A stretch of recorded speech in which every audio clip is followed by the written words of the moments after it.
नमस्कार दोस्तों। आज बताने वाला हूं कि कैसे अगर आपके पास डिमांड आ जाए तो आप उस डिमांड को सॉल्व करेंगे। 87A का जो रीबेट है वो अगर आपका डिसअलाउ हो जाए तो कैसे आप इस डिमांड को रेक्टिफाई करेंगे, क्योंकि 87A का जो रीबेट है स्पेशल रेट की जो इनकम है, जैसे शॉर्ट टर्म कैपिटल गेन या क्रिप्टो के अंदर अगर आप इन्वेस्टमेंट करते हैं या क्रिप्टो की कोई इनकम है तो उसमें जो 87A का रीबेट है वो डिसअलाउ कर रहे हैं, क्योंकि 5 जुलाई के बाद से आईटीआर के अंदर चेंजेस आ गया था, यूटिलिटी में चेंजेस आ गया था। जो स्पेशल रेट की इनकम है उसके रीबेट को डिसअलाउ किया जा रहा था, जिसके वजह से डिमांड नोटिस आ रहा है। तो आज आपको बताऊंगा कि कैसे आप इसका रेक्टिफिकेशन फाइल करेंगे, कैसे इसको सॉल्व करेंगे। बहुत कुछ सीखने को मिलेगा, बहुत कुछ समझने को मिलेगा इस वीडियो के अंदर। उससे पहले बताना चाहूँगा दोस्तों, जो भी भाई बंधु मेरे चैनल पे पहली बार है, इस वीडियो को पहली बार देख रहे, जिन्होंने अभी तक सब्सक्राइब नहीं किया सब्सक्राइब कर लीजिए, साथ ही साथ बेल आइकन पे भी क्लिक कर लीजिए ताकि इस तरह का कंटेंट आपको मिलता रहे। सो दोस्तों देख सकते हैं इसकी आईटीआर जो फाइल हुई वो टाइमली फाइल हो गई थी। लगभग डेट ऑफ फाइलिंग देख सकते हो 11 जुलाई 2024 को फाइल हुई थी। ड्यू डेट होती है 31 जुलाई 24, लेकिन 5 जुलाई 24 को चेंजेस कर दिया गया था यूटिलिटी के अंदर, यानी जो चेंजेस हुआ उसके बाद फाइल हुई है। 11 जुलाई 24 को फाइल हुई है, ठीक है।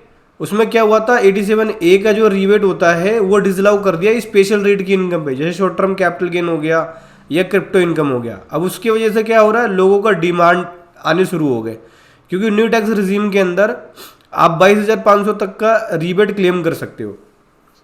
तो इसका जो शॉर्ट टर्म कैपिटल गेन पे जो रीबेट क्लेम किया उसका इन्होंने डिमांड रेज कर दिया है। देख सकते हैं कितने की डिमांड बनाई इन्होंने, 19,860। कैसे बनाया, नीचे देखो आप। जो टैक्स लाइबिलिटी बनाई इन्होंने इतने की, उसके ऊपर इंटरेस्ट ये लगाया, ठीक है। जो मैंने आईटीआर बना फाइल करी है उसमें एक भी टैक्स लाइबिलिटी नहीं है, लेकिन जो डिपार्टमेंट ने इसे कंप्यूट किया उसके अंदर टैक्स लाइबिलिटी बनाया। बेसिकली ये टैक्स लाइबिलिटी रीबेट डिसअलाउ करने की वजह से बना है। आपको नीचे दिखाता हूँ, देखो ये इनकम जो हो गई वो बिजनेस एंड प्रोफेशन से कैपिटल गेन की इनकम ये बनी। कैपिटल गेन की इनकम पे ही मेरा टैक्स बना था, जो कि शॉर्ट टर्म कैपिटल गेन पे बना था। Other income from other source ये हो गया, टोटल लाइबिलिटी ये बन गई। ये देख सकते हैं brought forward losses gross total income ये बन गई। यहाँ भी ठीक है, सेम है। आगे यहाँ तक दोनों सेम है। यहाँ पे आ जाओ, फिर बोलता है income in which included in 15 and chargeable to special rate. Special rate की इनकम ये बनी मेरे अकॉर्डिंग। इसने क्या किया, पूरी की पूरी इनकम स्पेशल रेट में अंडर रखी इसने, और फिर उसके बाद लॉस कैरी फॉरवर्ड ये हुआ, लॉस ये एडजस्ट हुआ। इसने ये करंट लॉस इसमें एडजस्ट किया, हालांकि लॉस मेरा ज़्यादा था तो लॉस इसने इसमें 78 का एडजस्ट किया। Loss current year to be carry forward, मेरा इतना कैरी फॉरवर्ड हो रहा है, इसमें इतना कैरी फॉरवर्ड हो रहा है, ठीक है। क्योंकि कर क्या रहे हैं, ये स्पेशल रेट की इनकम में लॉस को एडजस्ट नहीं कर रही है। अभी हुआ क्या, देखो यहाँ पे स्पेशल रेट की इनकम पे टैक्स मेरा बना 16,900 का, ठीक है। तो टैक्स हम दोनों ने सेम ही बनाया है, चाहे डिपार्टमेंट ने कंप्यूट करे या चाहे मैं फाइल करूँ। तो मेरी फाइलिंग में कोई कमी नहीं है, क्योंकि मेरा टैक्स भी बिल्कुल सेम बना है, इतना ही बना है। टैक्स पेबल इतना दोनों में सेम बना, ठीक है। 1 रुपये का फर्क है बस।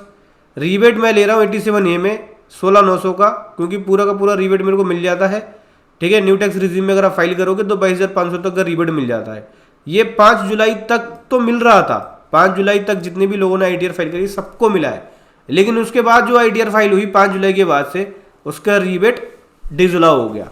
यहाँ पे देख सकते हैं रीबेट को जीरो कर दिया है, लेकिन मेरे वाले में रीबेट को जीरो करेंगे तो टैक्स लायबिलिटी तो बन जाएगी, यानी टैक्स लायबिलिटी आफ्टर रीबेट 16,908 का बना दिया। मेरे वाले में जीरो है, क्योंकि मैंने ये 16,907 का रीबेट क्लेम किया है। अब इसकी वजह से टैक्स लायबिलिटी बनी, उसके ऊपर इन्होंने हेल्थ सेस, एजुकेशन सेस ये सब लगाया, ग्रोस टैक्स लायबिलिटी ये बनाई। उसके बाद इंटरेस्ट भी कैलकुलेट किया, देख सकते हैं ये इंटरेस्ट है, टोटल इंटरेस्ट ये हो गया, जिसकी वजह से टोटल लायबिलिटी मेरी ये बन गई।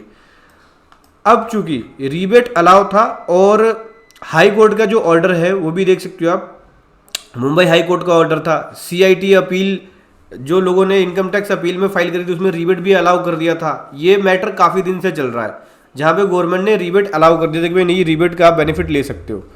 तो कई जगह पे अपील फाइल हो रही है और उसका रीबेट भी मिल रहा है, ठीक है।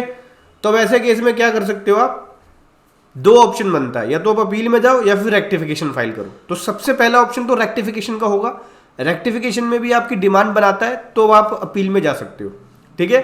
तो सबसे पहले हम क्या करेंगे, अपील फाइल करेंगे इसकी। सबसे पहले हम क्या करेंगे, रेक्टिफिकेशन फाइल करेंगे। रेक्टिफिकेशन कौन से सेक्शन में फाइल कर सकते हो, यहाँ बोलते हैं कि अगर आप इस ऑर्डर से सहमत नहीं हो तो आप रेक्टिफिकेशन अंडर सेक्शन 154 के अंदर फाइल कर सकते हो, ठीक है। रेक्टिफिकेशन के लिए रिक्वेस्ट कर सकते हो।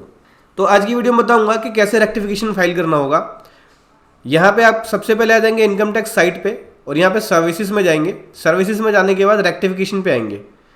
Rectification of order pass by CPC, ये ऑर्डर पास हुआ है सीपीसी के द्वारा, इसीलिए मैं इसकी रेक्टिफिकेशन फाइल कर रहा हूँ। ये सीपीसी प्रोसेस करती है, देख सकते हैं, सेंट्रलाइज प्रोसेसिंग सेंटर, इसी को सीपीसी बोलते हैं।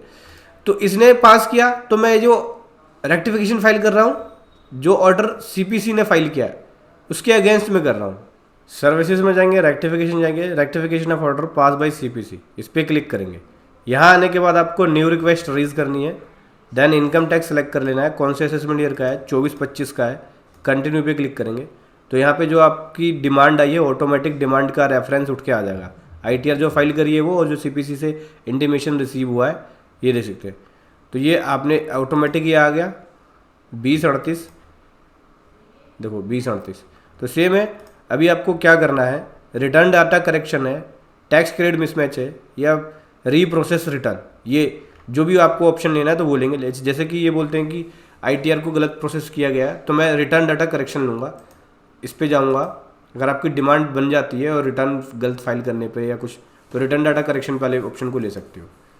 तो मैं ये वाला ले रहा हूँ। यहाँ पे मैं अपनी आईटीआर फाइल फिर से अपलोड कर दूंगा, ठीक है, क्योंकि मेरा रिटर्न डाटा में कोई दिक्कत नहीं है, मेरी रिटर्न ओके है, ठीक है। यहाँ पे आईटीआर फाइल अपलोड करके, जो आपने आईटीआर बनाया था एजुएशन फाइल अपलोड करके, यहाँ पे रेक्टिफिकेशन का रीज़न देंगे कि किस वजह से आप रेक्टिफिकेशन फाइल कर रहे हैं, ठीक है।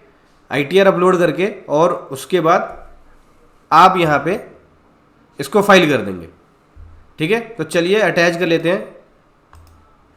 मैं अटैच कर रहा हूँ फाइल को।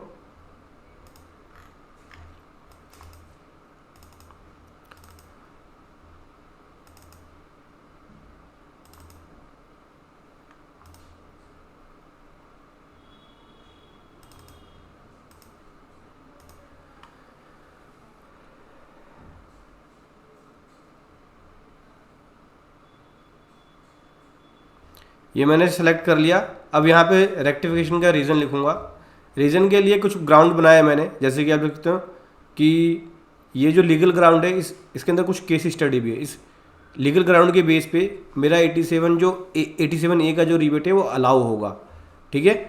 मैं ये पूरा देखिए, मैंने यहाँ पे लिख दिया कि मैंने डिमांड नोटिस को एक्नॉलेज किया है, और मेरी जो डिमांड है इस असेसमेंट ईयर के लिए 87A की इनकम टैक्स एक्ट के अकॉर्डिंग अलाउेबल रिबेट है, और इसके लिए कई लीगल स्टडीज़ भी है और केस स्टडी भी है, कुछ केस लॉ भी लगा दिया है, ठीक है। अभी यहाँ पे मैंने ये कर दिया पेस्ट। अभी क्या करूँगा, सबमिट करूँगा। देख सकते हैं you have successfully submit rectification request. हमने यहाँ पे सक्सेसफुली रेक्टिफिकेशन रिक्वेस्ट सबमिट कर दिया है। डाउनलोड कर सकते हैं ARN, इस प्रकार से ARN डाउनलोड हो जाएगा रेक्टिफिकेशन की।